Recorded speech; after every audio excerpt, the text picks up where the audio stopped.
It's exciting skating action coming your way. The action game featuring the Bay Area Bombers and the Pioneers. And it's coming your way from Kezar Pavilion, Golden Gate Park in the city of San Francisco. It's Walt Harris and Jerry Seltzer to call the action. And we're picking up the play right here in the first period with the score. The Pioneers 5 and the Bay Area Bombers 0. We have 6 minutes to go here in the first period of play. The Pioneers in the red and blue uniforms, Bombers in the dark brown with the orange trim. And right now, Joni Weston is working on Dolores Tucker, and there she goes. Tucker trying again. And again, Joni Weston, the Golden Girl, last third of the track. So no score on that jam. It remains the Pioneers 5 and the Bombers 0. And Jerry, it looks to me like we're going to get a corker in this game. Well, the Pioneers have been waiting to get in out here, and of course, we want to welcome all the fans on the Pioneer Network. We're going to be telling them a little while about that big series coming up, the one they've been waiting for with the Los Angeles Thunderbirds. And, of course, in Chicago, we want to welcome all the fans who are now watching on Channel 44, where you see the Pioneers every Thursday, 7 to 9 p.m., except when there's a White Sox game and we follow it. And also every Saturday and Sunday at 11 a.m. Of course, you fans in St. Louis watching on KPLR. In Louisville, every place you get to see the first and second half of action, you're going to see them both on this station. That from Jerry the Squirrel Seltzer. Squirrel, because he's sitting over there eating peanuts and talking. What are you scoring on the side of your mouth here? This look good. Right now we got a jammer moving on the track for the Pioneers. Number 57, Candy Jones on the play. Real fine jammer with this Pioneer club. She's being pursued out there by Kathy Pulliam, 31 of the Bombers. Moving on the pack, Candy Jones. Back to the block, Margie Laszlo for the Bombers. Laszlo, 38 with the block on Candy Jones. Kathy Pulliam grabs the lead, but it's big Joni Weston heading her off for the block. There's Laszlo with another block. There's Joni Weston doing the job on Kathy Pulliam of the Bombers, number 31. Behind them, that's Laszlo, 38 there with the block on Candy Jones of the Pioneers. These jammers try and move in. Down goes Pulliam. Still trying to score. Candy Jones hammered again by Laszlo. Still on her skates, so the Bomber jammer Pulliam is way behind the pack now. There's Joni Weston. And Laszlo sidesteps Weston's block. She takes her own teammate down. No score on the jam. It remains the Pioneers 5 and the Bombers 0. 3:53 to go in this period. The Bombers yet to pick up a point. Pioneer team is awfully big, and they're very, very strong. Joan Weston's been getting a lot of help from Candy Jones, Francine Cochou, and, of course, Sherry Eric. Men's squad, you can't say enough about them. Nick Scopus, Larry Smith, Bob Hine, Ronnie Robinson, Johnny Rice. Sounds like an all-star team, Walt. I don't know. Bombers fans are going to start saying, break up the Pioneers. Well, I think they will. But, of course, they're going to have their hands full when they meet the Los Angeles Thunderbirds. We'll be telling them about that. And Walt, want everyone to stay tuned. At halftime, we have one of the most exciting guests we've had all season. Here we go. We got 4 jammers out on the play. And grabbing the lead, Francine Cochou for the Pioneers, being chased in there by number 32, Debbie Joe of the Bombers.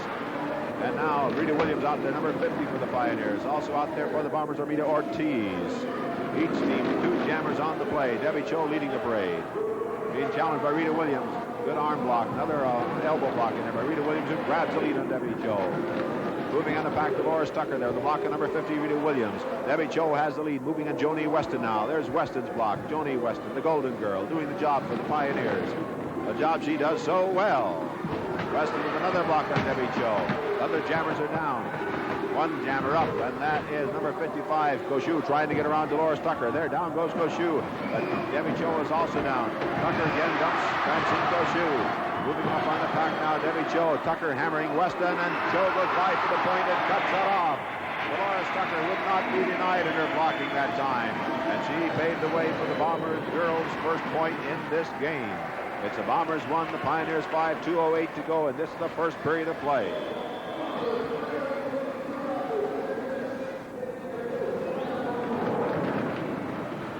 Well, they'll get the pack organized. We have time enough for another jam.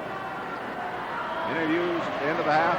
A lot of fans and Pioneer Network will see the second half next week. Well, right after the jam, we want to tell the fans how they can put their name on the mailing list, so be sure and get a pencil ready, and we'll tell you right after the end of this jam. Here we go again. Jammers starting from the rear of the pack. On the inside, they're moving. Candy Jones gets by Dolores Tucker, then Tucker takes off after Candy Jones. The Bomber pivot skater chasing Candy Jones. Another jammer coming out here for the Pioneers, number 53, Jerry Herring. 2-on-1 here, but the veteran Dolores Tucker is in the middle. They got it. No. They missed their block, and that paves the way for Dolores Tucker to move away. It was more of their own efforts that took them down that time than anything Dolores Tucker did. But Tucker now is the lone jammer, number 34, moving here for the Bombers. Joni Weston back to the block. Big number 30, 59. Remember the whole numbers she had one time. Weston, the block on Tucker. Laszlo trying to get back to take a shot at Weston. Tucker dumped. Weston goes down. They scramble, but Weston gets out of there first. Weston. Here comes Laszlo. 1-point Bombers. Tucker trying for more. Double block. She's in the middle of a double block. Here comes Laszlo again. Shoves her on through. 3 Bomber points. 3 Bomber points. Make the score now. The Bombers 4 and the Pioneers 5. Jerry? Well, we'll have to give them how to get on the mailing list to start the next period. We're running out of time in this one. On that play, Weston with Tucker almost beating her on speed, not look ahead and spot Laszlo, and that paved the way for those 3 Bomber points. That is the end of the first period of play with the score. The Pioneers 5 and the Bombers 4.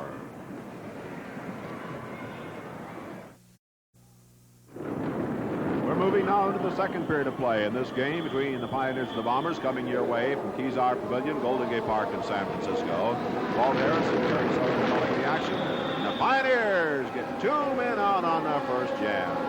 They have Larry Smith on number 55. Out with them on the play, John Rice. Now, Alvin Mallory, the jump block, gets both of them. A fantastic jump block by Alvin Mallory, 31 of the Bombers. Paving the way for James Ball, his teammate, to go on the play, number 32. Moving again is John Rice, and he's eating up the track for the Pioneers. James Ball with the lead, moving here for the Bombers. Big Pete Boyd back to the block, the moving ball for the Bombers, number 36. John Rice is closing the gap, though, for the Pioneers. Rice is up there fast enough that Pete Boyd's going to have to worry about him rather than clearing the path for James Paul. Paul gets it from Rice. Rice grabs the lead. And he goes by Boyd. Now, that was fine skating, no matter how you look at it. John Rice doing a tremendous job here for the Pioneers, who now lead the Bombers 6-4. He's one of the best skaters in the league and certainly an underrated one on that team. If you fans who would like to get your name on the mailing list and receive special advanced scheduling information on games in your area, send your name to mailing list Pioneers or mailing list Bombers, depending on your team preference. They're Box 1828, Oakland, California, 94604. You'll receive advanced scheduling information next game in your area. Here comes Tony Roman. Tony Roman is out with Bob Dansell for the Bombers, and whipped out after them. In pursuit is number 54. That has to be Mr. Nick Scopus. Veteran go. Right under the door. Roman gives a whip to Bob Dansell. Nick Scopus off and moving.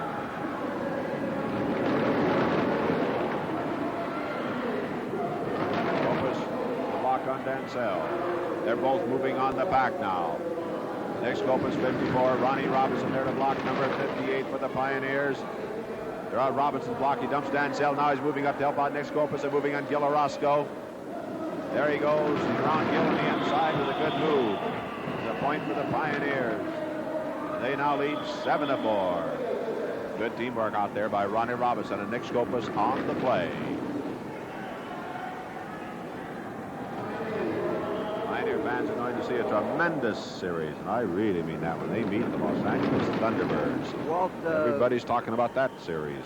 Charlie O'Connell, they're ready to come in shortly. The first game of that series is going to be Sunday, September 23rd, the Milwaukee, Wisconsin Arena. There's 3 games in the series in Chicago. We'll tell them about that after this jam. Here we go on the jam. Out in the play, number 51. That's Bill Hill. He whips out a teammate. He's a blocker. Can he hold it? Great skating there by Larry Smith. What a job he did on staying on his skate tip and eliminating the Bomber blocker, Bomber jammer. Alvin Mallory in pursuit now, and he's moving on that track. Mallory moving on Larry Smith and moving fast. Larry Smith wisely let him go by, then gets in blocking position. And Larry Smith's teaching him a lesson out there. There's a block by Robinson, another point by Smith. James Paul dumps Larry Smith. Alvin Mallory has the lead in the jam, moving on Robinson. James Paul blocking way behind the pack, draws a warning. He may get another more than that. He's Mallory on the floor, put here by Ronnie Robinson. Paul blocking way back there. I don't get it. A penalty on Paul. Smith grabs him. Here we go. Paul and Smith. Still Gene Moyer out there breaking it up. Gene Moyer did call a penalty on James Paul right before that happened, Walt, for blocking more than 20 feet back. That also made a second point in the play, making the score 9-4 now for the Pioneers. Walt, that Thunderbird Midwest Pioneer Series continues. Wednesday, September 26th at Calumet High School in Gary, Indiana. 3 big games in Chicago. Last year, 1 game outside at White Sox Park, 50,000 attendance. This year, it's Thursday, September 27th at the Chicago Amphitheater at 8 p.m. Friday, September 28th at the Chicago Amphitheater at 8 p.m. And Sunday, September 30th at the Chicago Amphitheater at 8 p.m. And be sure and see one of these games. Remember, there's not as many tickets available. Saturday, September 29th, the Arena, the home of the Blues, in St. Louis at 8 p.m. Baldigo Bob Hine on the jam with Tony Roman and not for long. Boy, I tell you, when you looked at the roster of the Pioneer Club, you knew things were going to happen. That looks like an all-star team out there, only a well-coordinated all-star team. Hine, Skopas, John Rice, Ronnie Robinson, Bill Hill. Here we go, and here's Bob Hine. Beat Boy there to block him at 36. Wasn't he blocking to Bob Hine? Hits him with an elbow, the moving wall. A big gun back there on defense for the Bombers. 230 pounds of him. He's hammering Bob Hine now. Charlie O'Connell on the track, goes back. He puts the finishing block on Hine. Boyd set him up to O'Connell, over to Boone.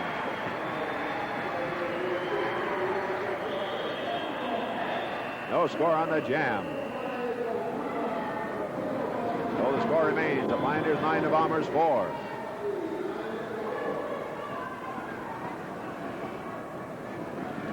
Well, right now, the league is starting its booking plans for next season. We played so many high schools and colleges last year, from Notre Dame to Dartmouth to Flat River to North Vermilion High School to Kankakee. You know, if you would like to have a game scheduled in your area and you have a gym in a high school or college or an arena that seats more than 2,500 people, write to bookings, Post Office Box 1827, Oakland, California, 94604. Here we go. Both clubs at full strength. Out of there first is James Paul, and right behind him is John Rice. Moving here for the Pioneers. He's hammering Paul. Paul stays on his skates. In the back, Robinson working on Pete Boyd. Robinson working on Pete Boyd behind the back. James Paul has the lead in the jam now. He dumped John Rice. He dumps off the jam. Pete Boyd dumped out on the floor by Ronnie Robinson. James Paul had dumped John Rice, so he had the lead. So he cut off the jam, so the Pioneers could not pick up a point on Pete Boyd, who's out on the floor. No score in that jam, remains 9-4, the Pioneers lead. You know, if there's anything you can say in this game, it's certainly that the Pioneers are not overmatched. The Bombers just had a couple of great series here. They handled the teams well. But this Pioneer team, well, looks perhaps as strong or stronger than any that have come in against the Bombers. Boyd goes to work on Robinson. Robinson back after Boyd now. Wraps him. There goes the helmet. Boyd back after Robinson. They're battling as they fly around that track. Robinson hammers Boyd. Boyd looks for him. Nope, Skopas has the lead in the jam over Bob Dansell of the Bombers. Behind the back of the skate goes Robinson. He dumps Pete Boyd. Jam tried to cut off by Dansell, but he did not have the lead, so Skopas got the point. O'Connell back to Skopas, cuts it off. Right back here, we got O'Connell and Skopas at this end of the track.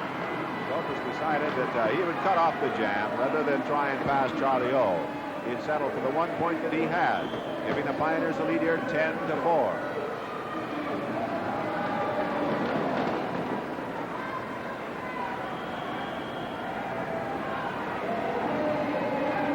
So here we go again.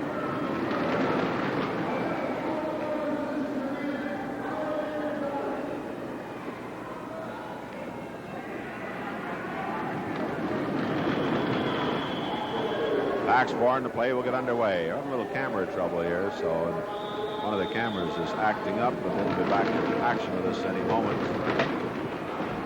O'Connell protecting out front. O'Connell is out in front protecting. On the jam, Alvin Mallory, 31. Moving for the Bombers. There he is. Chasing him is Larry Smith. 55 for the Pioneers. Ronnie Robinson back there to block. There's his block on Mallory. Now Mallory gets it from Smith. He gets it from Robinson. He's spun into the rail. Smith moving on Pete Boyd. Here comes Robinson for a shot at Pete Boyd. Hits him in the back. Moves on him again. Another knee in the back. Now alongside. There's the point by Larry Smith. The blocking by Ronnie Robinson. That's a familiar pattern in this period. Score now 11-4 as the Pioneers keep going ahead one at a time. Down the other end. Robinson decked. Pete Boyd, that's the only thing I saw was the right hand.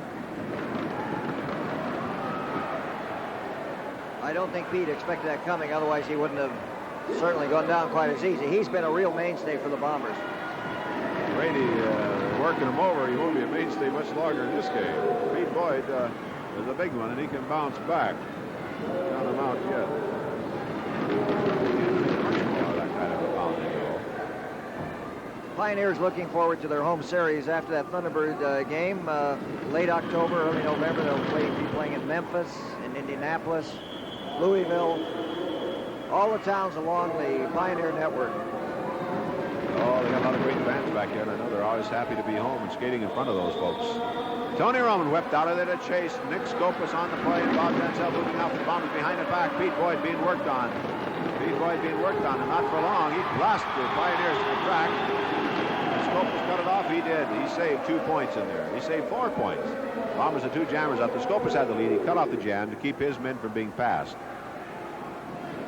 His men were Larry Smith and Bob Hine. Bob Hine has lost so much weight that when he has his back to you, Jerry, you just don't recognize him anymore. No, he really is in fantastic shape. There's no doubt that knee injury and his sitting out a year, he put on 30 extra pounds, and really it's taken this long for him to get rid of it. And Pioneers just got back from the Midwest. They said the weather there was over 100 degrees. They were skating in non-air-conditioned buildings some of their games. That's a good way to lose weight, Walt. Maybe you and I will try it. Yes, for sure, if I can only skate. You have to teach me how, Jerry. Well, I'll tell you about the training school in the next period. Here we go. James Ball whipped out of there by Charlie O'Connell. And in pursuit of James Ball is John Rice, 59. Each team of the jammer. Bob Hine behind the track here. Goes away again to James Ball. And Declan, they're going to flag the Pioneer jammer off the track for that. Bob Hine's interference. Yeah, their lead jammer for the Pioneers is flagged off the track, making the lead jammer now Alvin Mallory, 31. Mallory coming in a pack and blocking by O'Connell and Roscoe on Robinson. There's a point for Mallory.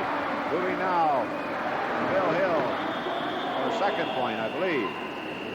It is 2 Bomber points. Robertson up here to say a few words to Bill Roscoe. Bob Hine comes in behind Roscoe, gives him a knee in the back.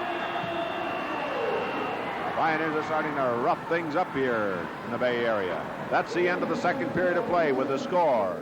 The Pioneers 11 and the Bombers 7.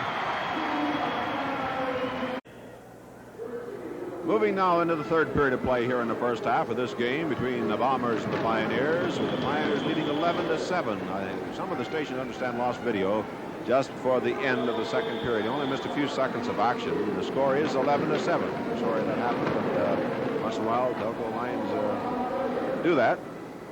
So here we go, third period, action underway. Well, looks like it's going to be a tremendous game. And there's a block in there, or out there, by number 55, Francine Cochou. That did the job. She's the only jammer out. She's moving on the pack, and back to the block to the Bombers, Dolores Tucker. Tucker, number 34. There's another block by Tucker. Tucker hammers another block in there. Cochou finding it going kind of tough back there, trying to pick up points. Tony Weston blocking in there along with number 56, Evelyn Pace of the Pioneers. Weston trying to pull Cochou around Tucker. Down they go. Down goes Tucker, and away goes Cochou for 1. Laszlo with the block, puts Cochou down. She gets up, calls it off. 1 point Pioneers. Score now, the Pioneers 12 and the Bombers 7. No doubt this Francine Cochou has been a great addition to the Pioneers squad. With Candy Jones, certainly they have two of the best jammers in the league. Both skate a lot like Judy McGuire or Carol Peanuts Meyer or any other great jammers you can talk about. Right, Gary. Well, I want to know, did your station pay their phone company? If they would do that, they wouldn't cut those lines out. Well, here we go. Tony Weston will block. There's Laszlo out of there, but now there's a jammer up there to move out. Number 53, Sherry Eric on the jam here for the Pioneers. Debbie Cho, 32, out for the Bombers. Also out number 57 for the Pioneers, Candy Jones. 2-on-1 out there. Tall, talented Debbie Cho grabs the lead. Away she goes. That mask is because she is recovering from a broken nose. And down again to the skaters. Debbie Cho up there battling with the two jammers she knocked down a minute ago when she's out on the play. She get him by, and this time she's going to score a couple of points. Gary Eric, Candy Jones working on Debbie Cho. Officials running to the spot. Everything okay. They're way behind the pack now. They've got to move up. That penalty was called earlier in the game on James Paul of the Bombers. They've moved up in the pack now. Look out. She steers him into a double block, and away she goes for two. Moving on Weston now. Weston blocking on Debbie Cho. Weston hammering again. D in there. Leg by Weston. Down goes Debbie Cho. She's not being passed. She's decked again as she tries to get up by Sherry Eric. But it is 2 points for the Bombers and Debbie Cho. They have 9 on the scoreboard now, and the Pioneers have 12. Look out. Action continues. Weston. Dean McMoyer warning Joni Weston.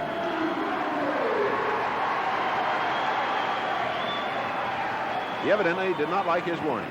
No, well, there are 2 league training centers throughout the United States. A lot of people want to know, how do they learn to become a skater in this great sport? The Pioneer Training Center operates every night and Saturdays and Sundays at the Chicago Amphitheater.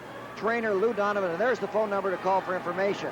The Bomber Training Center, 631 Buena Vista Avenue in Alameda, operated by Buddy Atkinson Sr. Classes nightly and Saturday and Sundays. For information, call that number and that area code. Join the League Training Center. You do not have to have skated before to get into this great sport. Here we go, and out on the jam. It's Kathy Pulliam, 31 for the Bombers. Rita Williams in pursuit, number 50 for the Pioneers. Each team with a jammer out on the play. The other jammers are in front of the pack, but not making any progress in getting away from the pack. There's Pulliam, 31 of the Bombers to the inside of the block on Rita Williams.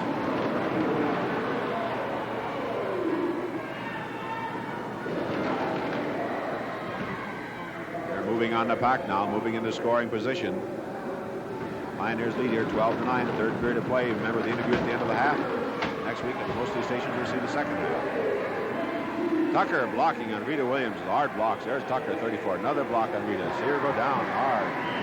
Joni Weston farther back. Not Joni, but Sherry Eric doing the job. Weston's in the penalty box. Penalty called in there at the end of that last jam. Sherry Eric's come a long ways to be wearing that pivot helmet.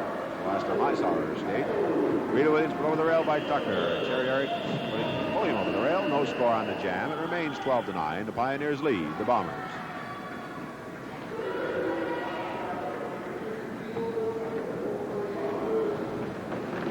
You know, Walt, perhaps some people can't figure out the rules here.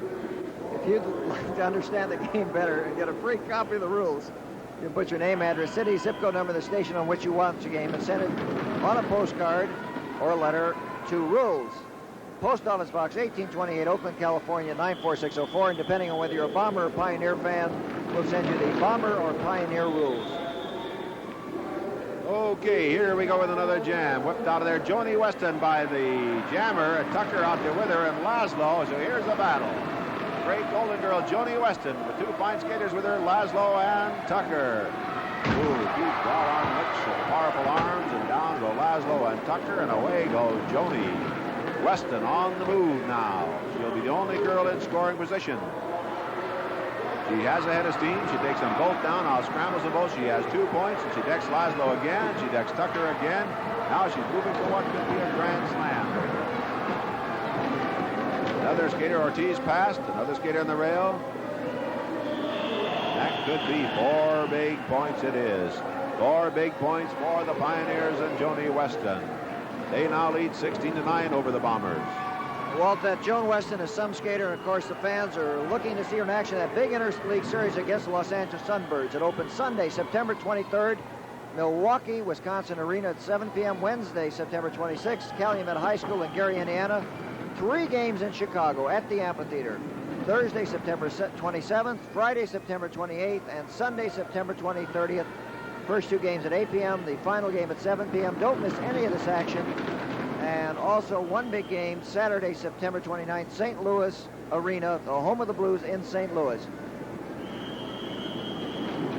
Well, that certainly has to be a great series because this Pioneer Club is loaded with talent, and the Thunderbirds are out to make a name for themselves to prove that they are as good as they say they are.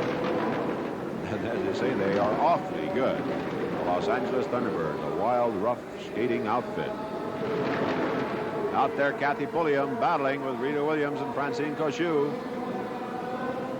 He breaks out of there. Now block on Cochou, and she's moving in the back. There's Joni Weston. Francine Cochou up and moving again as Pulliam is decked in there by Weston. Laszlo back to the block. There's Laszlo's blocking Cochou. Rita Williams gets it from Laszlo. Weston working on Pulliam again. Laszlo trying to pull her around. Here come the Pioneer Jammers again. Well, Laszlo has to break it off and go back to do a blocking job on him. And she does just that. Now she's moving up again as time's running short. They go around Weston for 1. Time is running out. Oh, 2 more. 3 Bomber points. Time to not run out. And it's 12 for the Bombers, 16 for the Pioneers, and the action picking up tempo here. Talking about that Los Angeles Thunderbird series, Walt, I think a lot of the fans know that the all-time attendance record was set in Chicago last summer. 50,118 at White Sox Park, and the Pioneers won that first encounter 82-79. Also, big game down in St. Louis last year. It was at Kiel Auditorium, was sold out 3 or 4 days ahead. So this year we're going to the 20,000-seat arena in St. Louis. Well, it's got to be one of the biggest. That Thunderbird team is a tremendous reputation. And the Pioneers, I think, are just the club that can dent that reputation. There's no doubt about it. The Pioneers are a much better skating team. I'm sure they can beat them. Here we go. Debbie Cho on the jam for the Bombers, being followed by her teammate Arnita Ortiz. Chasing, 57. Candy Jones, 53. Jerry Eric. Double block set up here. Eric still in contention. His teammate went down. Now they're moving on Joni Weston. Ortiz to the outside. Now Debbie Cho. Joni Weston doing the job. Tucker trying to get a block at Weston. Can't do it. Weston covering a lot of track. Here come the Pioneer Jammers again. Candy Jones. Blocked into the rail by Debbie Cho. Jerry Eric coming up. He's hit by Ortiz. Over the rail on the floor. Down hard. Coming up again, those Candy Jones. She gets the lead, cuts off the jam, kills the Bomber threat. No score on the play. Good move by Candy Jones. Tucker doesn't want to let her up. Candy Jones wants to come up smart. I think she hit the referee right in the back, Jerry, with that right hand. Chris Ortiz didn't even seem to notice it, so he looks pretty good.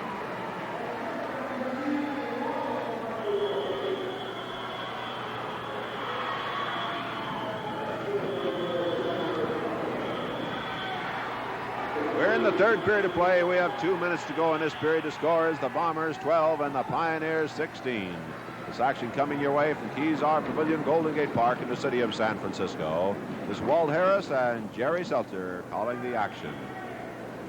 We got a good one going here between the Pioneers and the Bombers. Pioneers loaded with talent. Bombers fresh off a tremendous series victory over the Chiefs. Biggest loss the Chiefs have had in a long time in the series. Dolores Tucker breaks out on the jam for the Bombers. Being chased by Joni Weston. Weston being chased by Margie Laszlo. Good. Weston stayed on her skates, even though she missed the block. So that was fine skating by Weston. Laszlo drops back. No, she whips Tucker back into Weston. Well, she's going to whip Tucker here, but she whipped Tucker back right into Weston. The only jammer now, the 2 Bomber girls on the play with a minute 08 to go here in the third period of play. Tucker 34, Weston 38, talking things over as they're moving on Joni Weston, an all-time great number 59. Whoa, Weston hammering hard. Laszlo Field moves again, and again she's hit by Weston. Here comes Tucker. They better get some teamwork or they will not get by Joni Weston. They're moving again on the jam. Francine Cochou moving for the Pioneers. She'll be up there in about 5 seconds. They're talking. Here comes Cochou. They're moving on Weston again. This time teamwork. 2 points apiece. They're trying for more. Time has run out though. 2 Bomber points on the play.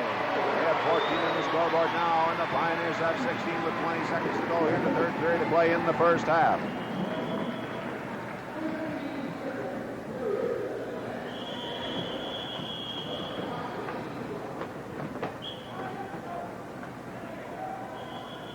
Seconds to go. They will not get another jam underway in this period.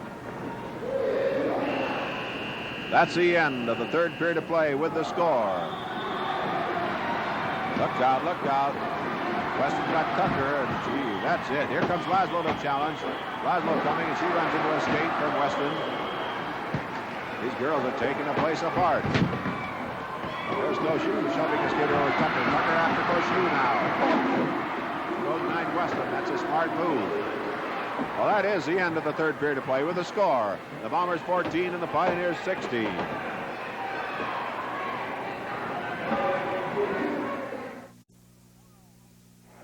Tomorrow, the first game of the season at the San Jose Ballpark.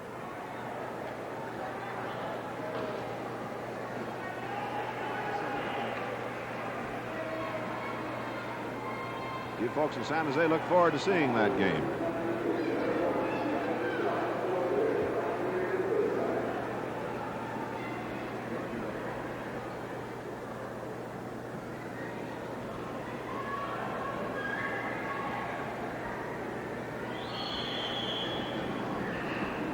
Here we go. The fourth period of play getting underway. 16-14 is the score. The Pioneers lead the Bombers. Folks in the Bay Area look forward to action tomorrow in San Jose, Thursday in Stockton, Friday in Oakland, Coliseum, and Saturday in the big San Francisco Cow Palace. Here we go. James Paul out there to challenge. John Rice also out there. Number 55, Larry Smith for the Pioneers. Also out, Alvin Mallory, 31 for the Bombers.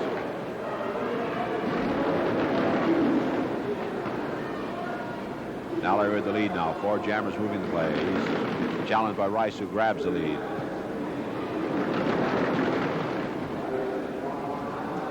There are the 4 jammers. They're moving on the pack. Bennett. Down and he go, Paul and Rice. Mallory goes down now with Larry Smith. And their jammers are losing the pack. The pack's moving away from the jammers in their battle. Mallory finally gets a jump on the others. Paul takes them down. So now they're working over Paul. Mallory turns around, goes backwards to get back there. Mallory goes after Rice. Smith goes after Mallory. Yellow Roscoe in there. Mallory thrown across the track by Smith. No score on that jam, but ended rather abruptly. Could have been a penalty up there. 16-14 is the score. The Pioneers lead the Bombers. Really something, Walt, because really been some very fine skating here, and all of a sudden, I don't know what the incident even was. I don't know if he said something or what it was, but they suddenly both turned on him, and it just exploded out there. It can happen in a physical contact sport like this game, and at the speed they skate out there, you really hit. So now we have a Roscoe in the penalty box. The Bombers did draw a penalty on the play. There are 4 Bombers out there, and there are 4 Pioneers. Larry Smith drew a penalty for the Pioneers. At the front of the pack, Robinson working on Jim Cook. The Pointers after Robinson. Robinson wants to Cook again. Dansell was decked. The lead jammer is Nick Scopus, 54 for the Pioneers. Boy, they're hitting in that pack. Cook is wrapped again, both by Bob Hine and Ronnie Robinson. The lone jammer is a Pioneer skater, Nick Scopus, number 54, KG veteran. Dansell back there to block, number 34. He has the jammer's helmet on, but he is not in scoring position. The only man that is Nick Scopus, 54. Pioneers can't get any blocking assistance back. Scopus has to do it on his own. Roman hits Scopus. Danzel hits Scopus. Roman wants him. He's got him. They're taking turns back there. Danzel, Roman. Danzel. And time has run out. No score on the jam. Rice and shoots Scopus off and not moving in here for points, letting these two guys take him out of there. 16-14 is the score. Over the rail. Scopus clobbered Danzel. Roman is after Scopus. Roman goes into the bench down there as he missed Scopus. He gets between two rather big skaters. Ronnie Robinson and Bob Hine, of course. Here we go, 16-14, 8:19 to go here in the fourth period of play in the first half. Remember, an interview at the end of the half.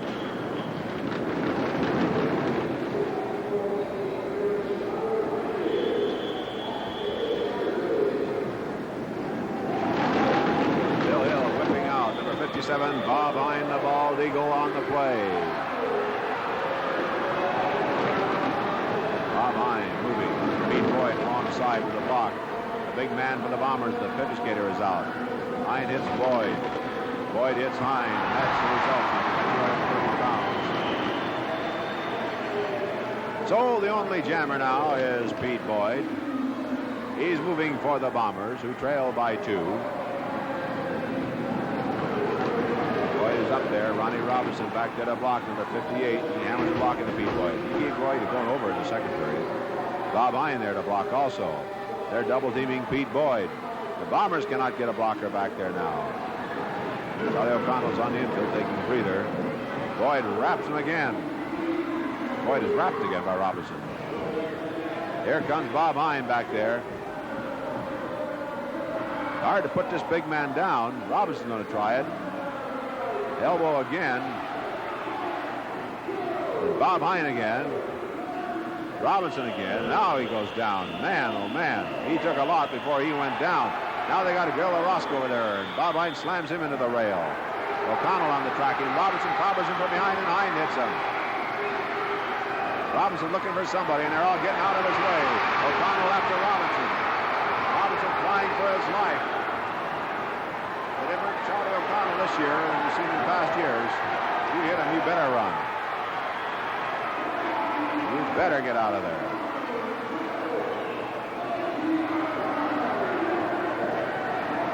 I got a feeling things are going to explode before this game is over. 16-14 the score remains. 6:13 to go in the half.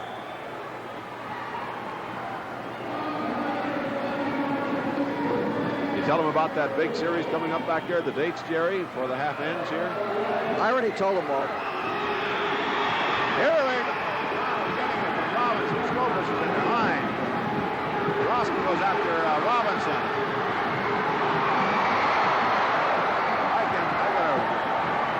Boy, just watch it out there. O'Connell ripping and punching in there.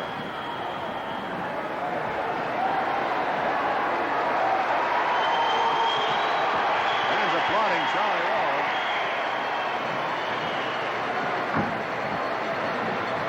Bomber territory.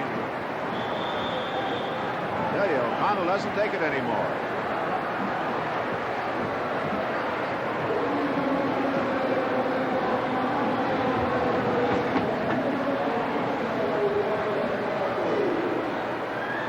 $5:10 to go here in the half. Well, it was a quiet game, but it isn't now, Walt. And there's one of the reasons. Nick Scopus, he started some of those rather sneaky activities, as they call them in the Bay Area, around Chicago and St. Louis and Memphis. They think it's great. That's the way sports go, you know. And to where the facts, Scopus getting it from O'Connell, and he's getting it from Rome. He gets it from O'Connell. They're going to take him out of there. They're going to take him out of there. They're letting him have it. Down he goes. Here comes the champion. Danzel goes wide for the point. Over the top goes Rice, and he goes down. There's a whip and another point in there. 2 points for Danzel. That ties it up 16-all, and the crowd is up and roaring here.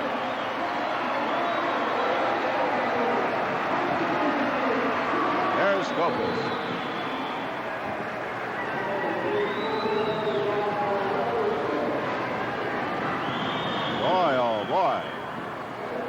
with fire. That's the way it goes. It's funny how they get 1-1 here. Well, Tony Roman had a great matchup with Mike Gammon, and he kind of matches up with Nick Skopas. This should be interesting thing to watch as this series progresses, and we're going to see it for the next several weeks right here on this same station. Bate Boyd still taking a breather after the battering he took earlier. Hine and Robinson. Mallory out of the jam for the Bombers. James Paul out of the jam for the Bombers. And Larry Smith in pursuit here for the Pioneers. Bombers have 2. The Pioneers have 1 on the jam. He goes by James Paul. Mallory hooks him. James Paul goes by. And Smith grabs the lead with some fine skating. He slipped right through there. And Smith is forward on, moving here for the Pioneers. The whip will fall to Mallory. Now it's Mallory in pursuit.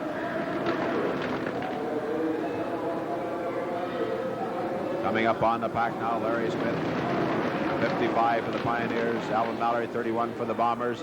Robinson there to block. Smith trying to eliminate Mallory. Gets him into the rail.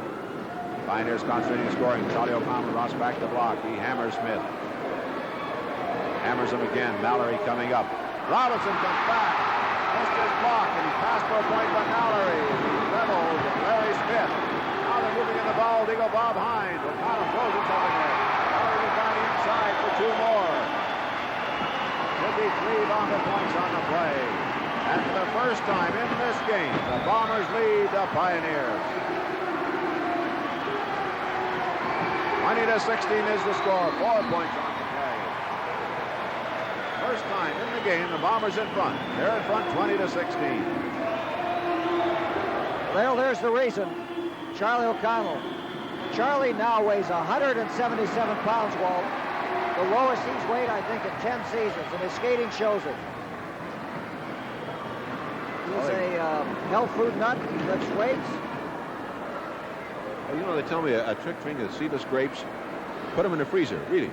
Then eat them, right out of the freezer. They melt in your mouth. They tell me it's delicious. I've never tried it, but I understand Not it's only great. that, well, it breaks your teeth, and you can't eat other food, too, so that helps you lose weight.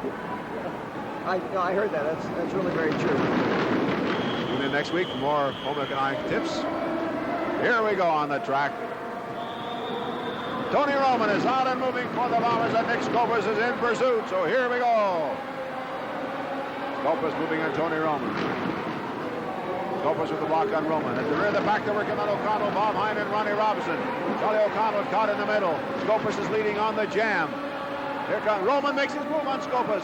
Goes by, grabs the lead. Skopas needs to relax there. O'Connell levels it. Now O'Connell leading the charge for Tony Roman and moving on Bob Hine and Ronnie Robinson. They're moving. Look out, watch 37, watch 40. He passed through there. Oh, man, he wiped out the Bomber penalty box, did Bob Hine. And Robinson missed the Roman again. O'Connell didn't level me. Boy, he hung Skopas out to dry on the rail. 2 Bomber points. Skopas knows how rough this game is. And the Bombers, O'Connell, clobbered by Robinson. To the midsection. A knee in there by Robinson. Another knee by Robinson. O'Connell draped in the rail. Oh, that last half is going to be tremendous. We only have 24 seconds left to go in this half. The Roscoe and Cook, Mallory surround O'Connell so they can get at him again. O'Connell hanging on the rail. Roman clobbered to the helmet by Robinson. 12 seconds to go. The Bombers now lead 23-16. And Robinson has another bomber. Roscoe kicks him in the midsection. Robinson working over this Bomber team. That is the end of the first half. With the score. The Bombers 23 and the Pioneers 16.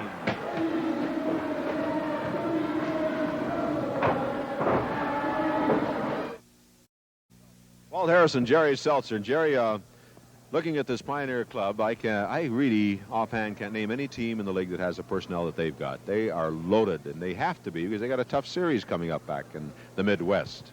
I think the fans watching now, they're down by 7 points at halftime, but with that lineup, you never worry about that. Their strategy is start slow, but against the Thunderbirds, they're going to be playing the Los Angeles Thunderbirds the end of September in Milwaukee and Chicago and St. Louis, also in Gary. They're going to have a good, strong lineup for that, and they've got it. Jerry now is an expert on tickets. Last year, the Pioneers went into the White Sox stadium and drew over 51,000 fans. But now they're taking on a series that, to me, is even bigger than that one, yet they're at the amphitheater. What will that do to the ticket demand? Well, of course, there was one reason. Both teams last year, although they were happy with the turnout out there, there was a lot of rain that week. The game almost could have been rained out. They didn't want to face this possibility. Now you're facing 3 games at the amphitheater. There's 10,000 seats at the amphitheater. That's only 30,000 seats, so all we can say is we hope the fans buy their tickets right now, because otherwise they will be disappointed. Doesn't that mean something to a team that people have jammed to an indoor arena when they're screaming and yelling? It spurs the team on more than outdoors. The crowd seems, the noise goes up. Right, that's one thing, too. It's one thing I noticed at the ballpark out by the track. It almost seemed like delayed reaction. It was so far back until they could hear the fans, although all the fans could see fairly well. But no doubt in the amphitheater, it's one of the big, small buildings. It's an old building, but it's 10,000 seats. They're all right up close, and they can see there, as well as, of course, St. Louis. They're going to the arena, the home of the Blues. That's 20,000 seats. And in Milwaukee at the arena up there, also 10,000 seats. So they should see one of these games. It's a great experience. It certainly should be a tough series, too, because this Thunderbird team has quite a reputation. They do, and there's been a lot of talk. You know, this may be the last time these leagues get together because of bickering back and forth. So that's another thing, too. This may be the last chance to see that. Well, that should be a great series all the way, and I'm glad you mentioned about tickets and the fact that the amphitheater is so intimate that the people actually will be a part of the game when you're there. Well, yeah, I know. Well, at the end of the second half, you're going to talk to Joan Weston. You should ask her about the rosters and stuff, because I think she can probably tell you some of that, too. Good, because nobody knows the skaters more than Joni. Right, and, you know, sometimes you wonder if people listen to these things at the end of the first half and the second half. Maybe at the end of the second half, you ought to mention that game, that's the end of the first half. Just see if people are listening to you. I could try that, Jerry. All right. Thanks a lot. Thank you, Will. Jerry Seltzer, ladies and gentlemen, talking about the tremendous series coming up in the Midwest featuring the Pioneers and the Thunderbirds. The amphitheater's got 3 big games there and only 10,000 seats, but if you go to the amphitheater, I know most of you fans have been there in Chicago, you know it's a great place to watch a game because you're really a part of the game. You're right on top of the action. Well, this has been action coming your way from Kezar in San Francisco between the Pioneers and the Bombers, with the score 23-16 at the halftime, with the Bombers on Pioneers leading. It's Wall here speaking from Kezar in San Francisco. Weston decking Laszlo there as that gen comes to an end. No score on the play, and Weston decks Tucker over there, too. Leaving Bombers in the deck. Laszlo going after Weston. Throws her helmet down. Wow, Weston's helmet and a kick, and here we go.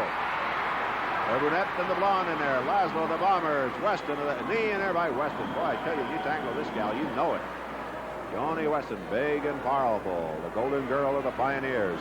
This is skating action coming your way, featuring the Bombers and the Pioneers. From Kezar Pavilion, Golden Gate Park in the city of San Francisco. And the score is the Bombers 24. Well, I think everybody has figured pretty well, Walt. The Bombers represent Northern California. They skate a lot of games around this area. And the Pioneers, the entire Midwest, Chicago, Indianapolis, Milwaukee, St. Louis, Memphis. Great home schedule there. And we know we got a lot of great fans for the Pioneers back there. They've got the big series coming up late September against the Los Angeles Thunderbirds for the National Skating Derby League. We'll be telling the fans about that in a little while and where those games are going to be. Don't forget Phoenix and Tucson. Where are they? Here we go. Big Andy on the camera. Up here. Slamming. Pioneer skater into the rail. I can't see who it is from my vantage point. That wasn't Weston. She was in the penalty box. Jam was cut off. Laszlo drew a penalty. Boy, Laszlo with a vengeance that time. Candy Jones it was. Laszlo slammed her into the rail. Weston was in the penalty box. That's put Laszlo in there now for the Bombers. 24-20 is the score. The Bombers lead. 4:32 to go in this period. First period in the last half. Fifth period in the game. Don't forget, we'll have an interview at the end of the game. I understand you're going to be talking to Joan Weston. That should be interesting. Yes. Got not on the Bomber roster out there. Pioneer fans were very fortunate, though, Walt, because in their area they had a very good interview at the end of that first half. Here we go.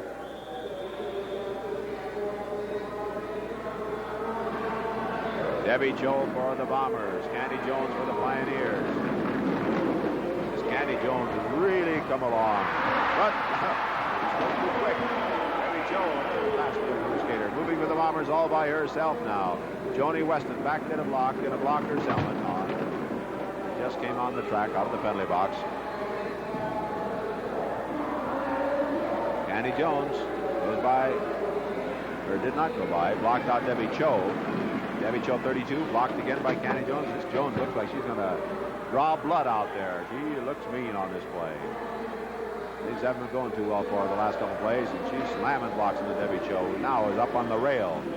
Time running out. Candy Jones goes, come on, get up here. I want to hit you again. And she does. She does with the knee in the. He almost knocked Debbie Cho around on the outside for points. Almost in. Now she's been passed for a point. Penalty also. Point to the Bombers. She hit Debbie Cho's a hard one. She almost shoved her around the back for more points. They've got Candy Jones there now. Tucker has slamming her in the rail. Here comes Weston with her helmet. Laszlo trying to get at Weston. This Weston with a leg backwards kicks Laszlo down and continues to hammer away at Tucker. Boom! This Weston is too big and too tough. I had to say this, Jerry. She reminds me of Charlie O'Connell when he's mad. When he gets mad, he's just too tough to handle. And Weston the same way. Of course, they both skated on the same team for many seasons, and it's very logical they would skate alike. I know many of our fans want to know how can they hear about the upcoming games in their area. Put your name on the Bomber or Pioneer mailing list and receive special advanced scheduling information on games in your area. Send your name to mailing list, either Bomber or Pioneer mailing list. Post Office Box 1828, Oakland, California, 94604. Score is 26-20 now. Weston to the penalty box. Candy Jones to the penalty box. Bombers lose Tucker. So it's 4 against 3 out there right now. The rule states you cannot suffer a penalized skater. You skate short-handed down to a minimum of 3. 3 skaters drop penalties. 1 stays out there until someone comes out of the penalty box. Here we go on the jam. Rita Williams is out. Kathy Pulliam working on her for the Bombers. Pulliam with the block on Williams, and down she goes, and away goes Pulliam. Bombers control the jam right now. Bombers have 2 jammers out. Now Koshu breaks away for the Pioneers. Back to the block is Sherry Eric. That gal's come a long way since I last saw her in action. Laszlo back to the block. Laszlo blocking out Koshu. Sherry Eric slammed, but she's passed for a point. And then now also Koshu is scoring. Could be a point apiece. Maybe 2 for the Bombers, 1 for the Pioneers. Let's see. That's it. 2 for the Bombers, 1 for the Pioneers. That's 21 points for the Pioneers. 28 for the Bombers. They finally put her up on the scoreboard. We have 35 seconds to go left to go here in the 5th period of play. Over there, Debbie Cho, right in the Pioneer territory, and she's going to be caught. Tucker goes in to help her. Annie Jones on her face on the track. Debbie Cho went in there after somebody in that Pioneer club, and she was double teamed. Tucker came to help her. Boy, oh boy, these gals, it's not safe, Jerry. Well, Walt, Debbie Cho, oh, look out, just came off of an injury. She has a broken nose. She's not supposed to be out there without her helmet, and a chance of serious damage could occur. Well, that's the end of the 5th period of play with the score. The Bay Area Bombers 28 and the Pioneers 21.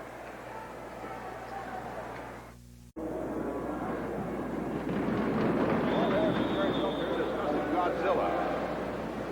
Who's he skating for, Walt? I don't know who he's skating. I think he skates for the Red Devils. This is coming your way from Keys out the Golden Gate Park in San Francisco. Alvin Mallory out on the jam. Chasing him, the Bald Eagle, Bob Hine, 57. I'll tell you one thing about Bob Hine. He has had some tremendous injuries to overcome. And yet he's back here again doing his best, which is mighty great until he got hit with 2 men there. James Wall, 32. Alvin Mallory, 31.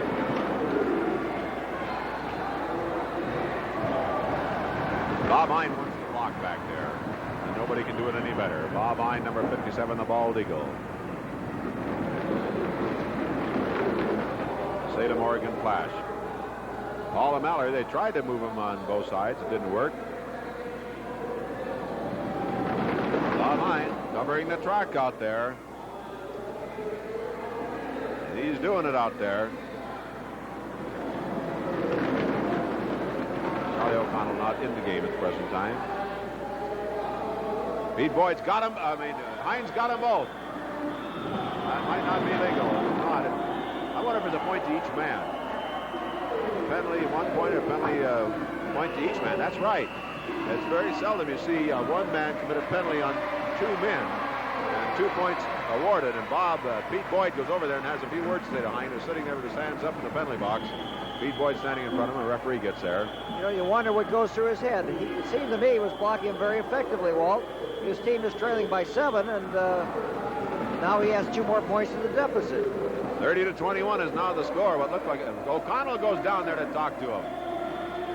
Bob Hine gets up. Look out. Nick Scopa's in there. And there's a brave man in a striped jersey getting in there. Our director, Phil Bender, right there, bringing you all the coverage. Cameramen tonight are Ed Endo, Ernie Fields, and Larry Landis. Directed together by Hal Wilson.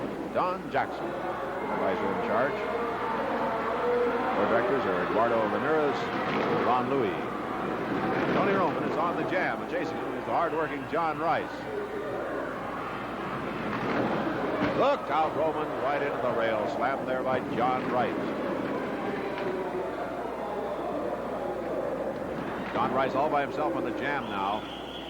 He's got Ronnie Robinson to block for him back there. Pete Boyd, Tony Roman. Roman getting it from Robinson. It's going to be passed for a point. Now Boyd gets it from Robinson. Cook gets it. Roscoe blocking in there. Into the move, man, right into his own player's bench went Rice. The penalty, I think, on somebody for shoving him in there. Let's see how many points. Could be 4, could be 5, depending on the penalty. 3, I think, and a 4th and a penalty for 4 points with the Pioneers. O'Connell wants to know why. That makes it 30-25 now as they pick up 4 big points in there. John Rice doing the job along with some tremendous blocking by Ronnie Robinson. Gil Orozco was called for the penalty, and it's pretty rare that he is. And Gil and all the other Bombers are going to be in Phoenix and Tucson when the San Francisco Bay Bombers meet the New York Chiefs. Phoenix on Friday night, August 31st at the Arizona Coliseum.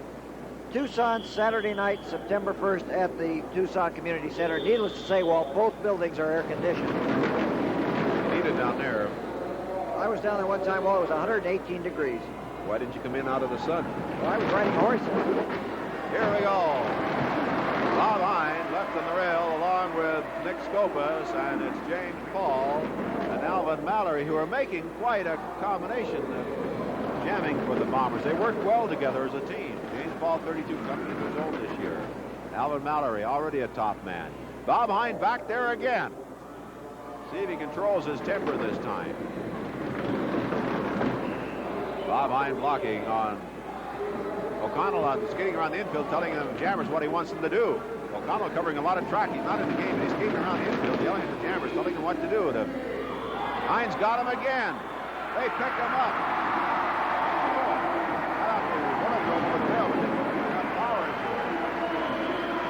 Hine yelling at the referee. He wants a penalty call. They don't know whether it's a penalty or not. They quit jamming. They didn't know what was being called. Bob Hine doesn't like whatever happened. It's 2 Bomber points. He was holding them. They just put their arms under him with blocks and picked them up and threw them. Had he used their hands, they could have thrown him over the... Oh, there goes the penalty box. Bob Hine is burning up now. 2 Bomber points, 32-25, and Hine screaming now. Gene McMoyer over here on the left. Nose to nose they are down there. Nose to nose, chest to chest, and McMoyer has a bigger chest. All the way up. All the way down. Slipped a little, as they say, but Gene's a good referee. He refereed professional basketball games for many years. He's handled the big ones and the small ones. He trains by using whips, Walt. Ask him about that sometime. Hine, no penalty was called in that play. Both cuts at full strength. Boy, this pack is really battling out there. Robinson and O'Connell at the head of the pack are going at it. In the pack back to the jam. There they are. There they are. O'Connell to the hammers one into Robinson. There goes his helmet. There's not his head. Robinson moving on O'Connell at the rear of the pack.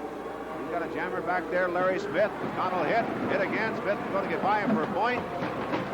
O'Connell hits Robinson. But Dansell goes by Robinson for a point. Dansell decked by Smith. Robinson hit. O'Connell goes down. He can't be back. No, that was O'Connell. It is another point. Another bomber. 2 more points. Could be 3 in there for the Pioneers. Smith puts Roman back on the track. Sure. 1-point bomber.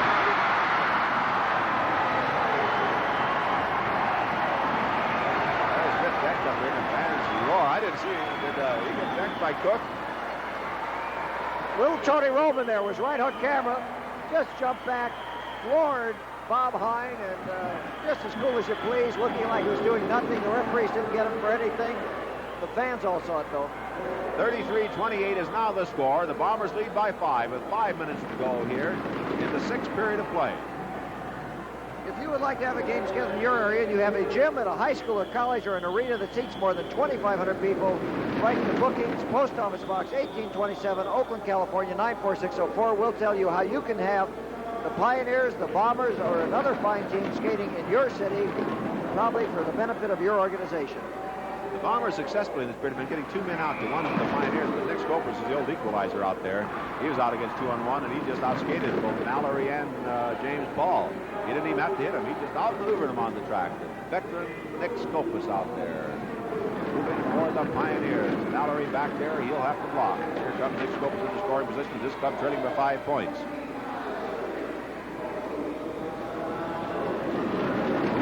He outmaneuvered him. He outfeinted Mallory. He goes by him for a point. Made a maneuver. Mallory tried to stay with him, and he gets Paul again. He has scored 2 points, and he has really made suckers out of Mallory and James Paul in this inning. O'Connell's back there. He cuts it off.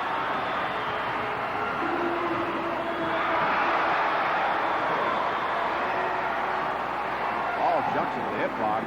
Paul should be called for a penalty there, if anybody was looking.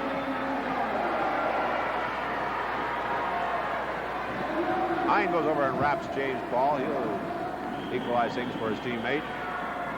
Those 4 points means the Bombers only lead by 3 now, but they led by 9 a while ago. 33-30. Almost looks, Jerry, like the Pioneers are starting to take charge.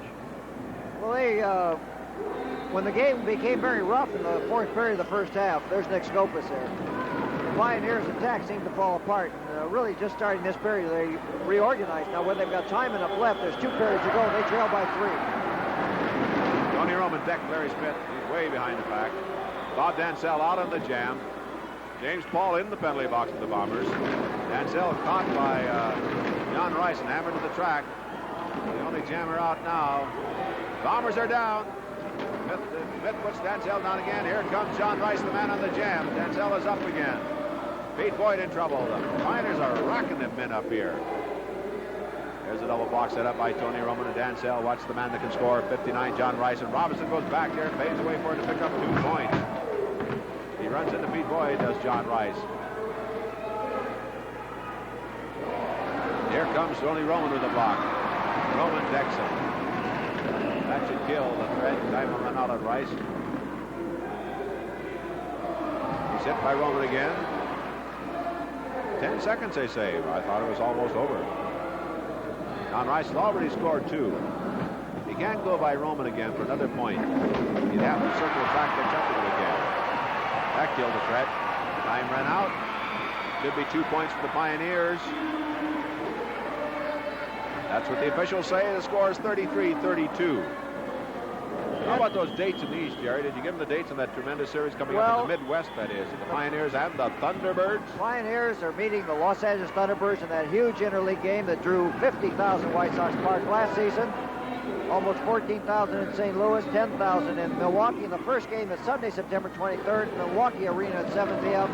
Then Wednesday, September 26th, Gary, Indiana, Calumet High School. Thursday, Friday, and Sunday, September 27th, 28th, and 30th at the Amphitheater in Chicago. Don't miss any games there. Just 3 games in Chicago.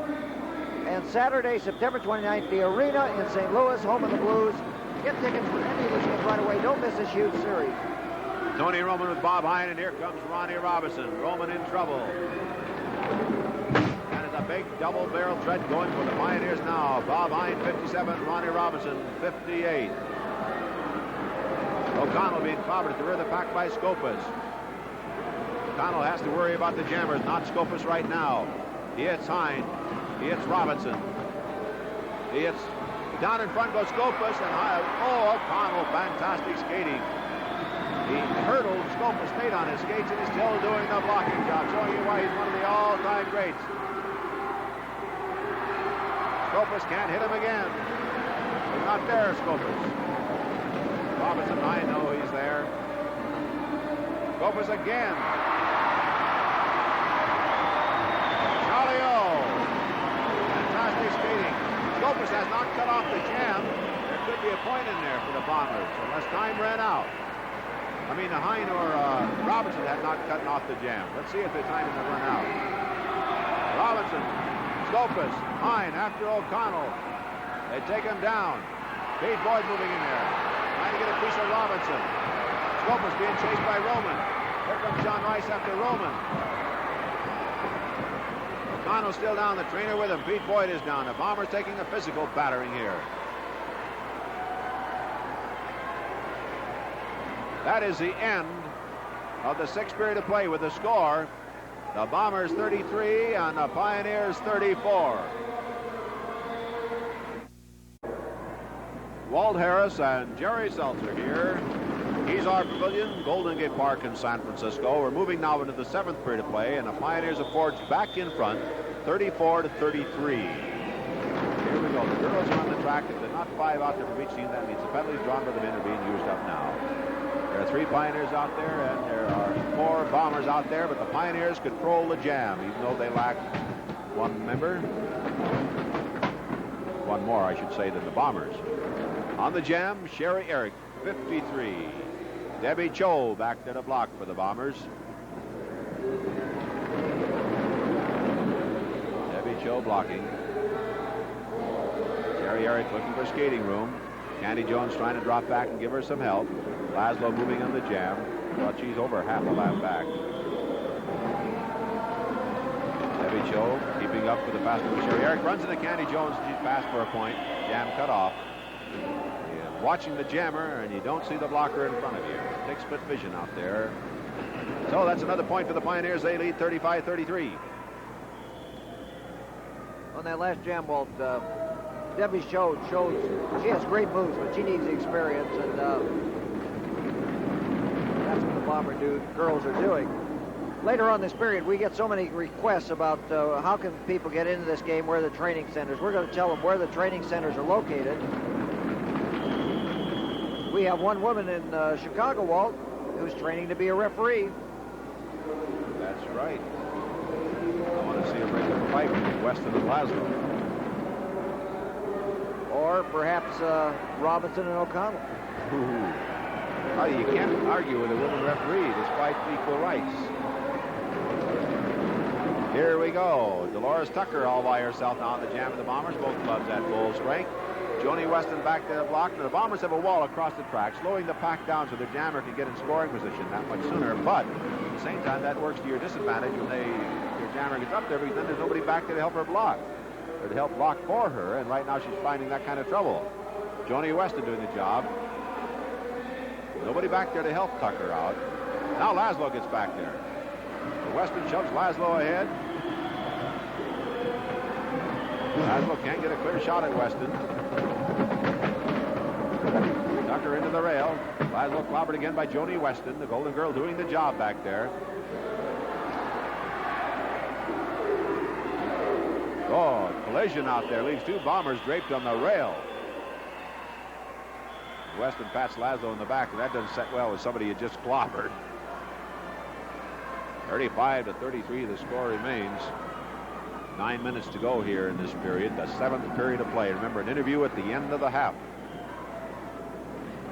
You really have the feeling, Walt, that things are going to explode here any minute, especially between Weston and Laszlo.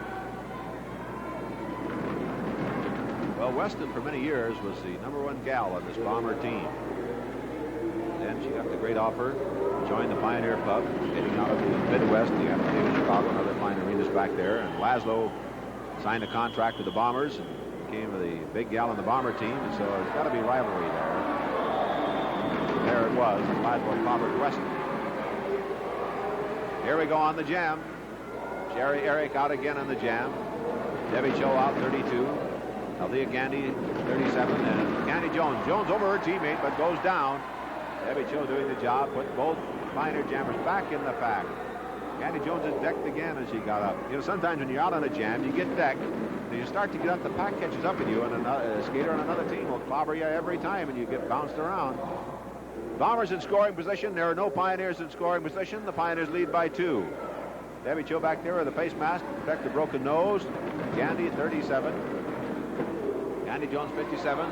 Sherry Eric 53 block. I don't know what that is there, but it worked.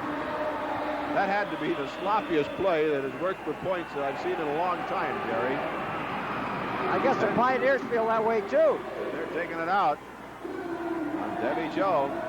No, on Gandy. Laszlo comes over here and clobbers Candy Jones, and Weston goes after Laszlo, and here we go. The two big gals going at it, Laszlo and Weston. Crowd up and roaring here at Kezar in San Francisco. And again, Jones is decked by Laszlo. She goes fire. Once you draw a penalty, I guess you figure you might as well do as much damage as possible before you head to the penalty box, where Marja Laszlo is going right now. That tied up the score 35-35 as the Bombers picked up 2 points in an amazing play.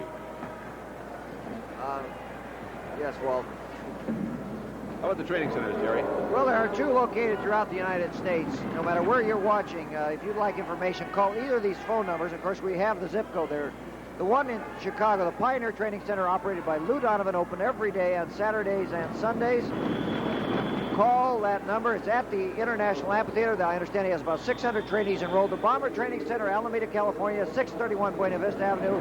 There's the phone number. You call that right now. Buddy Atkinson Sr. is in charge there, and I understand Buddy is looking for women skaters for the Bombers. He said any woman who comes on Monday nights gets in free. Got to bring their own skates, so Buddy won't let them use theirs. Here we go.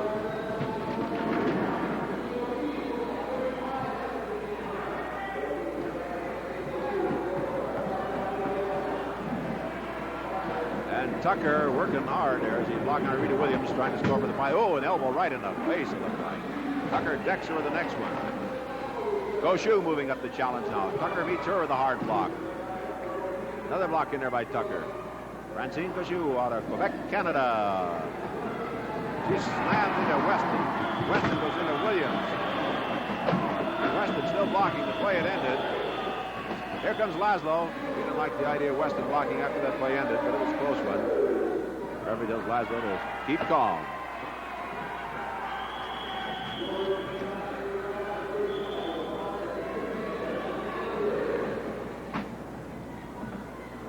So, 35-35, the score remains. You talk about women skaters, there's always a great opening for women skaters. There have been some good ones coming to the league the last few years. You could be the next one. Unfortunately, Jerry, I found a fella the other day who wants to be a skater. I'm going to send him to the training club, a 160-pound amateur wrestler with muscles all over him. About 18 years of age, a couple of years he could be a star. Well, I think you came across with an interesting point. Most of our skaters have done some skating before, at least on the sidewalk, but a lot of them never have skated before. And it's not required. If you just have any kind of athletic ability, go to one of the league training centers. Yeah, that's always amazed me. That's people that want to become skaters that have never skated, gone to training school, and have come out of there as skaters, and good ones. Laszlo and Weston, here we go. Marge Laszlo, 38, Joni Weston, 59. Tallest gals in the league battling it out, and not for long. Weston, I tell you, this gal is too much out there. You can see why she is an all-time great. I can remember several seasons back, she broke a leg so badly, I think in a couple of places, that they doubted if she would ever skate again. She is as great as she ever was. Laszlo, hard blocks on Weston.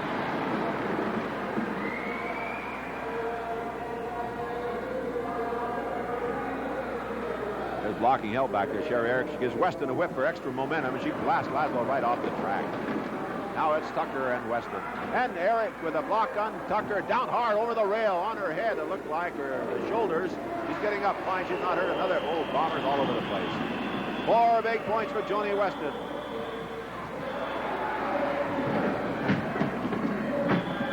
Margie Laszlo after Sherry Eric down here. I don't know what happened there either.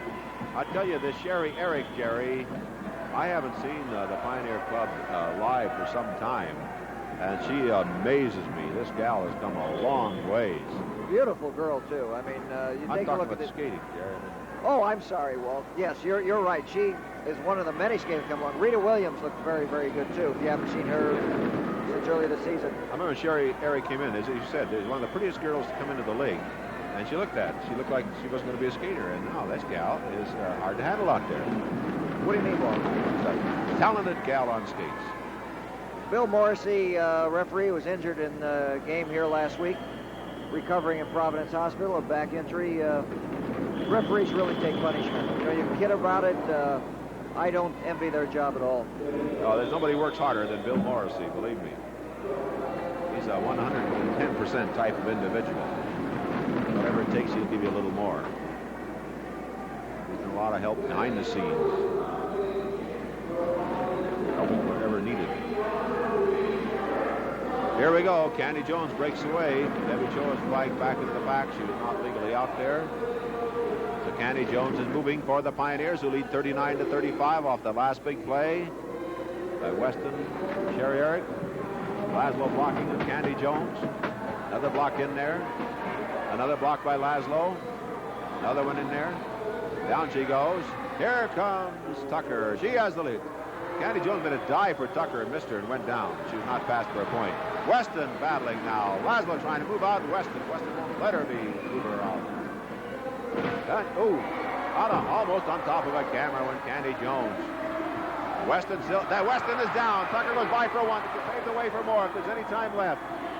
He has 2 more. It could be 3. 3 bomber points. Rainer out there immediately checking. But Candy Jones, who went down hard. 39-38 is the score. The Pioneers now lead. Well, they're helping Candy up. I think she's had the wind knocked out of her. She'll be all right. Speaking of people who also have had problems, our old friend Chet Kopic, the voice of the Pioneers in the Midwest, has had throat problems. Has been in the hospital for about 3 weeks, Walt, just getting out now. He's going to have to rest his voice up if he's going to report the Pioneers this fall. Sometimes, you know, he talks a lot sometimes, but he's a pretty good guy. Don't teach him to call a doubleheader, Jerry. You have to do before doubleheaders. You take your voice out and you run it for 10 miles. Right. Here we go. Both clubs at full strength, which is almost surprising in this type of game. 39-38. Rita Williams out there to jam, but she's whipping out Joni Weston, and Laszlo whipped out by Candy. Hey! He got Weston before Weston could hit stride. Weston down, and she's down again. She's hit in there by Tucker. See that happens the other jam. You get out, you get decked, when you get up, here comes the pack, and they deck you again. For a point this time. Laszlo's got blocking. No, she hasn't anymore. All of a sudden, it disappeared up there. Time ran out in the period before she could get up there for any more. She settles for 1. That is the end of the 7th period of play with the score. The Bombers 29 and the Pioneers that make that 39 and the Bombers 39. Walt Harrison, Jerry Seltzer here at Kezar Pavilion, Golden Gate Park in San Francisco. We got one coming right down to the wire in this game. It's 39-39. James Ball whipped out of there by Charlie O'Connell. Whipped out of there in pursuit of the bald eagle. Bob Hine, 57, moving here for the Pioneers. Each team of the Jammer out on the play. Young James Ball, veteran Bob Hine. James Ball and Giddens coming along with a lot of fight, though. Bob Hine grabs the lead, and they're moving on the back. Ronnie Robinson back there to block. Down goes Hine, and away goes James Paul. 32. Never counts this kid out. He's big and rangy and strong. Robinson back there to block. Robinson with a block on James Paul. No blocker back there to help Paul out yet. And Bob Hine is moving again on the jam. There's O'Connell. And here comes Bob Hine. Paul takes a shot at him, and Hine sidesteps him. Charlie O back there, number 40. Robinson trying to get a shot at Charlie O'Connell. Nick Scopus back to James Paul coming up again for the Bombers. Watch Bob Hine, 57 there. Jammer. 2-1, and that's it. No score. Bob Hine spent too much time looking and not enough time trying to score that time. His deck just as the jam ended, maybe a split second afterwards, but no penalty called. It remains 39-39. Jerry, are we going to give a chance to give the people the dates on the Midwest about that series again? Of course, that's the Pioneers, their own team representing the entire Midwest area against the Los Angeles Thunderbirds. Sunday, September 23rd, Milwaukee, Wisconsin Arena. Wednesday, September 26th, Gary, Indiana, Calumet High School. Thursday, September 27th, at the Chicago Amphitheater. Also Saturday, September 29th, or rather Friday, September 28th at the Chicago Amphitheater, and Sunday, September 30th, concluding the series in St. Louis, Saturday, September 29th at the arena. And it'll be tremendous action back there. Get out and see that series. Here we go. Larry Smith on the jam, and there's Tony Roman to challenge him. Tony Roman has the lead now. To the rear of the pack, Robinson and O'Connell.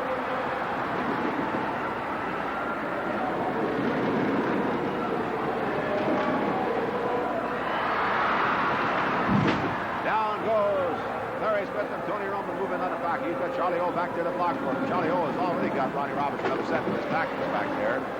He isn't even going to worry about Roman. There went Roman, Ronnie. O'Connell had been working on Robinson, and he had Robinson so upset that he forgot all about the jammer.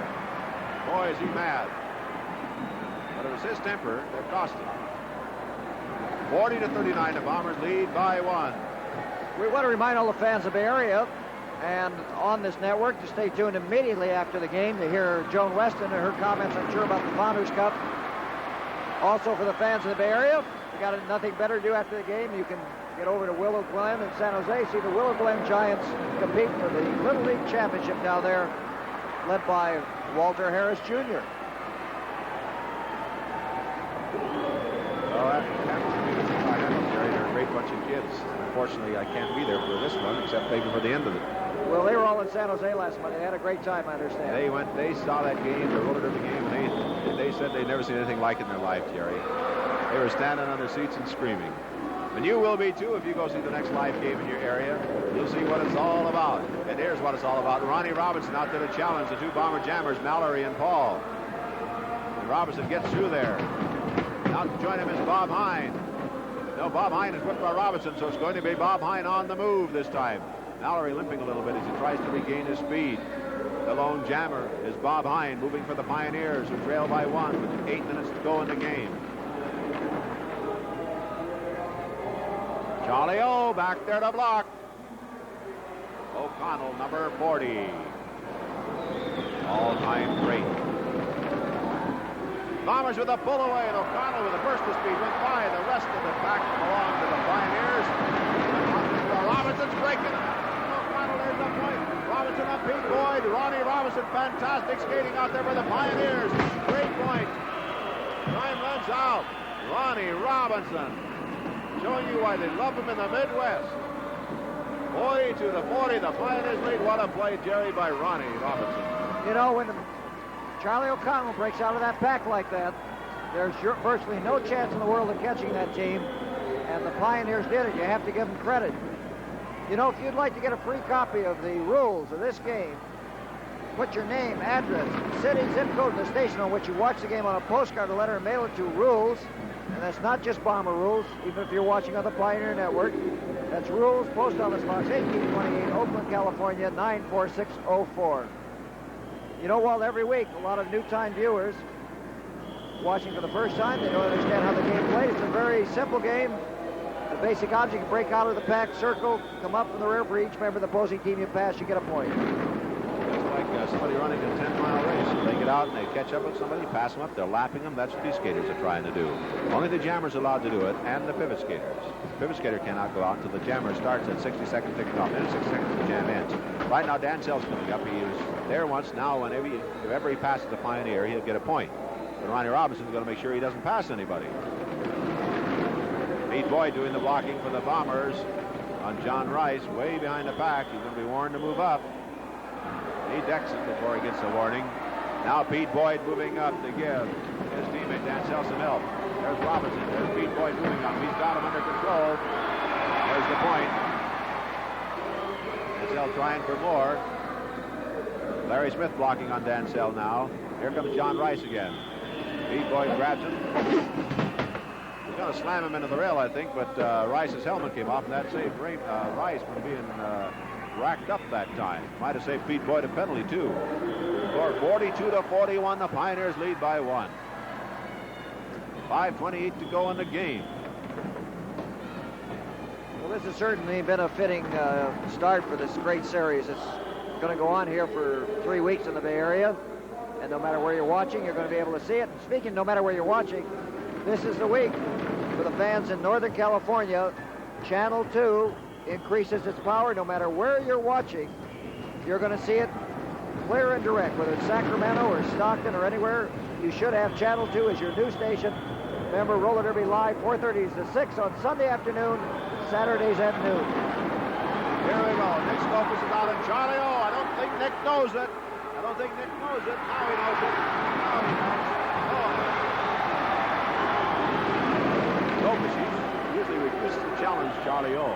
Don't think he knew he was out that time. What's he going to do now? He's got a block. Boy, he's going for his life now. Charlie O's moving up. He wants somebody else back there to block. Robinson's on the infield. Double block set up there by Bob Hine and Larry Smith. Scopus got out. Scopus is looking for a shot back there. 3 men working on Charlie O. Charlie O starts hammering in there. Here comes Pete Boyd. And all 4 go down. O'Connell's getting up. He's by 2 or 3. Charlie O. Guy's running short. He goes by a 4.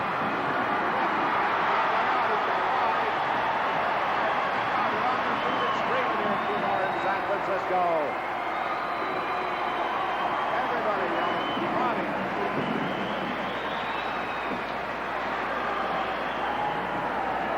You know, that's something. Charlie O'Connell probably doesn't score 100 points a season. He's one of the lower scorers in the league. But he tries to pace himself during the game. When they need him, they can utilize him. Take a breather now. 46-42, the Bombers lead. 3:25 to go in the game. And what a game it's been. Don't give up on this Pioneer team. I'll tell you something, Walt. They just don't quit. They got too much talent to give up on, Jerry.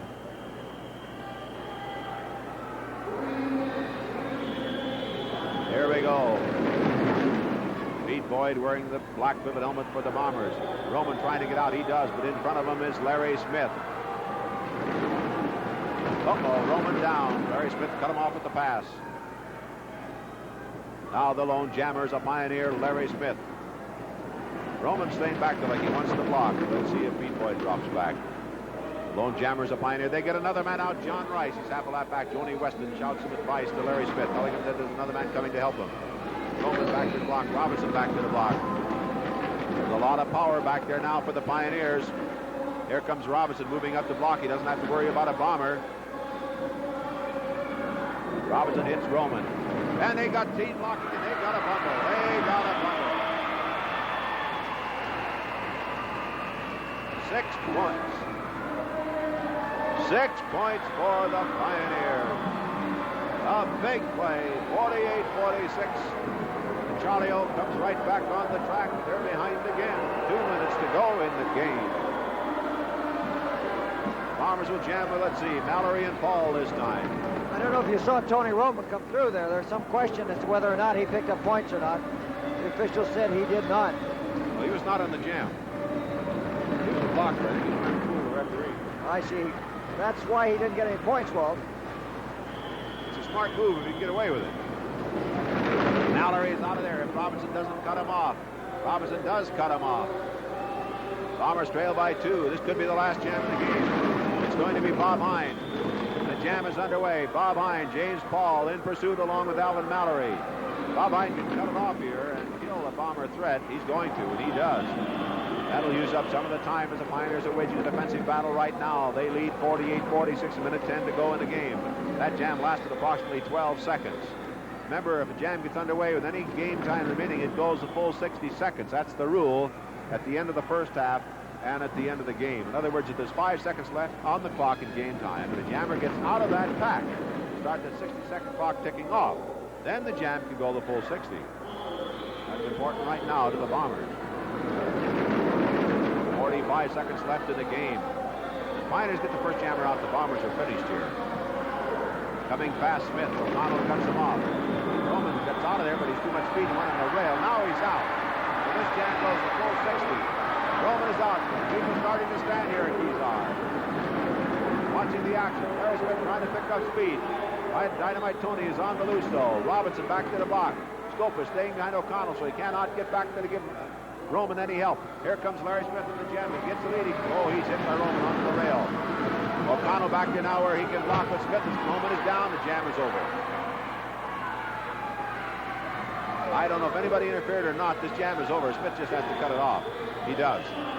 He weighs Roman up, and the jam is over. Gary, did you notice anybody interfere there? I believe Bob Hine in the infield interfered with Tony Roman, and this game is going to be protested. There's no doubt about that. O'Connell is yelling at one of the referees. Roman is yelling. Bob Hine was standing down here with Joni Weston. And when Roman went down for no apparent reason, he looked away, and the next second he was down. Figured it had to be some kind of interference. But whatever it was, you can protest it, but if the officials didn't see it, there's nothing to do about it.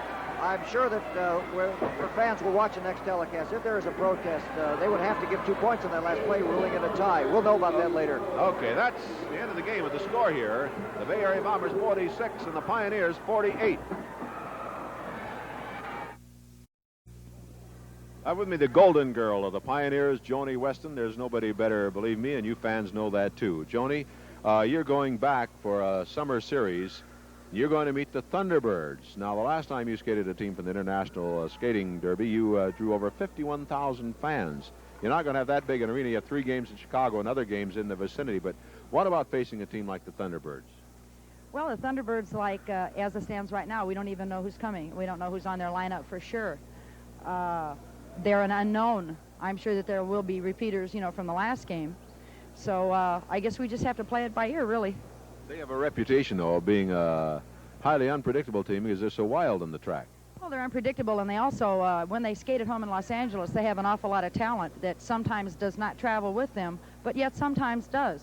And when you go out figuring on a team and you know the lineup, and then all of a sudden Julie Patrick walks in the building, or say Tony Tagg comes out, or even Shirley Hardman puts her skates on, you haven't planned on that. You didn't know this was going to happen. Well, I understand from this series, and fellas I was talking to in L.A., is that they are not only bringing their talent, they're trying to load their club because they've looked over your roster, and anybody who looks over your roster has to be afraid when they go out on the bank track. So they're trying to really build their club up for this series. Well, that's very interesting to hear. I'm glad you heard that little tidbit. I mean, just getting back from Flat River, Missouri, I don't know those things myself. But that's interesting. I'm glad to hear that. Well, you can't blame them because when you look at your roster, Joan, you got a team that's loaded with talent. Well, we think we do. We think we are very talented, very equal. In the girls' field, I feel we can take on any team in the league. In the boys' field, I don't think there's a boys' team really that can touch our boys. Well, they could send out half a dozen men in a jam, and you can say, hey, there's the best jammer in the league, and there's the best jammer, and then another one, right? Right. You stand there and you watch Ronnie go on a jam, and then say Ronnie sits down, and here comes Bob Hine. Of course, Nick is out there jamming, altered, Johnny Rice. What more do you want? Like you said before, it's a coach's dream. Of course, the Thunderbirds coming in for this tremendous series, if they can beat you, that would really help their reputation. So they're going to shoot the works, Joan.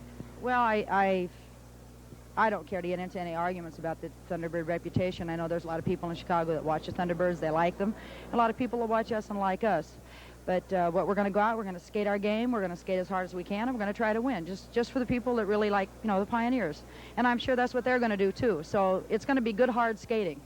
You've developed a winning habit, and you want to keep it that way. You get kind of spoiled when you win. You like it. It gets to be a narcotic. You like that idea of walking away with the trophies. Well, you've got the team to do it, Joan. I want to wish you a lot of luck in that series against the Thunderbirds. Thank you very, very much. Joni Weston, ladies and gentlemen, if you're in the Midwest, don't forget to get out and see them against the Thunderbirds in that great series they got coming up because, boy, there'll be fireworks all over that bank track. Well, this has been a great first half here between the Pioneers and the Bombers. This is Walt Harris speaking from Kezar Pavilion, Golden Gate Park in San Francisco.